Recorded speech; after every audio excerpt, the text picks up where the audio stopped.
നമസ്കാരം. 32 വർഷക്കാലമായി പോലീസ് അടക്കമുള്ള വകുപ്പുകൾക്ക് സഹായമായി നിൽക്കുന്ന സോമന് സഹായഹസ്തവുമായി ഷിഫ അൽ ജസീറ മെഡിക്കൽ ഗ്രൂപ്പ്. അനാഥമായതും അഴുകിയതും കത്തിക്കരിഞ്ഞതുമായ മൃതദേഹങ്ങൾ പോലീസും മറ്റു വകുപ്പുകൾക്കുമായി എടുത്തു നൽകുന്ന തിരുവല്ല കാവുംഭാഗം സ്വദേശി 54 വയസ്സുള്ള സോമനാണ് ഗൾഫ് രാജ്യങ്ങൾ കേന്ദ്രമാക്കി പ്രവർത്തിക്കുന്ന Shifa Al Jazeera medical group company ഉടമയായ മലപ്പുറം കോഡൂർ സ്വദേശി KT റബിയുള്ള തിരുവല്ല പാലിയേക്കര കാഞ്ഞിരമാലിയിൽ വീട്ടിലെത്തി 2.5 ലക്ഷം രൂപ സഹായം നൽകിയത്. ജീവിതത്തിന്റെ പല മേഖലകളിൽ പ്രവർത്തിക്കുന്ന ആളുകളെയും നമ്മൾ കണ്ടുമുട്ടാറുണ്ട്.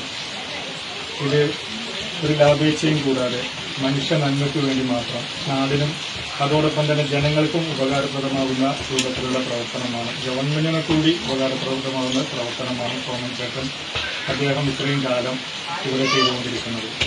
നമ്മളൊക്കെ ഭയപ്പെട്ടോ അല്ലെങ്കിൽ മറ്റുള്ള അർത്ഥത്തിലോ മാറി നിൽക്കുമ്പോൾ ഇത് ആവശ്യമായ ഒരു സംഗതിയാണെന്ന് മനസ്സിലാക്കിക്കൊണ്ട് അദ്ദേഹം ഏത് സമയം വിളിച്ചാലും അതിൻ്റെ ഡിപ്പാർട്ട്മെന്റ് ആളുകൾ വിളിച്ചാൽ ഓടിയെത്തി മനുഷ്യ ശരീരത്തെ വീണ്ടെടുക്കുക എന്നുള്ളത് ഒരു വലിയ പ്രവർത്തനമാണ്. അദ്ദേഹം ചെയ്തത് കണ്ട് ആ ന്യൂസ് മാതൃഭൂമിയുടെ അഭിലാഷ് ചെയ്തത് കണ്ട് ഞങ്ങളുടെ ഗ്രൂപ്പിന്റെ chairman Shifa Jazeera medical group chairman KT Rabiulla ആ ന്യൂസ് കാണുകയും ഉടനെ തന്നെ ഞങ്ങളുടെ മലപ്പുറത്തെ മാധ്യമ പ്രവർത്തകൻ സുരേഷിനെ വിളിക്കുകയും അങ്ങനെ അദ്ദേഹത്തെ ഇന്ന് തന്നെ വീട്ടിൽ വന്ന് കണ്ട് അദ്ദേഹത്തിന് ഷിഫ ജസീറ മെഡിക്കൽ ഗ്രൂപ്പിന്റെ ഒരു ഉപഹാരം നൽകണമെന്ന് പറഞ്ഞതിന്റെ അടിസ്ഥാനത്തിലാണ് ഞങ്ങളുടെ എത്തിയിട്ടുള്ളത്. ബുധനാഴ്ച ഉച്ചയോടെ സോമന്റെ വീട്ടിലെത്തിയ കമ്പനി CEO ഹബീബ് റഹ്മാൻ സോമനെ പൊന്നാട അണിയിച്ച് ആദരിച്ച ശേഷം തുക കൈമാറി.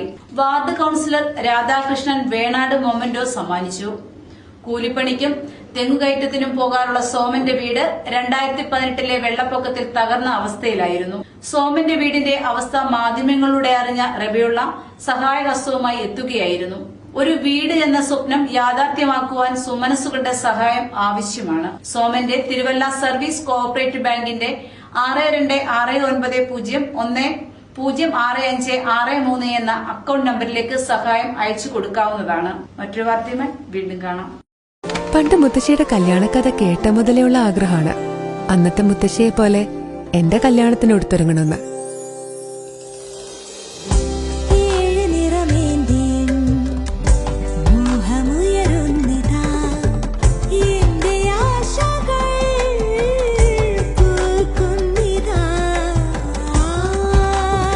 ചില ബന്ധങ്ങൾ തുടർന്നുകൊണ്ടേയിരിക്കും.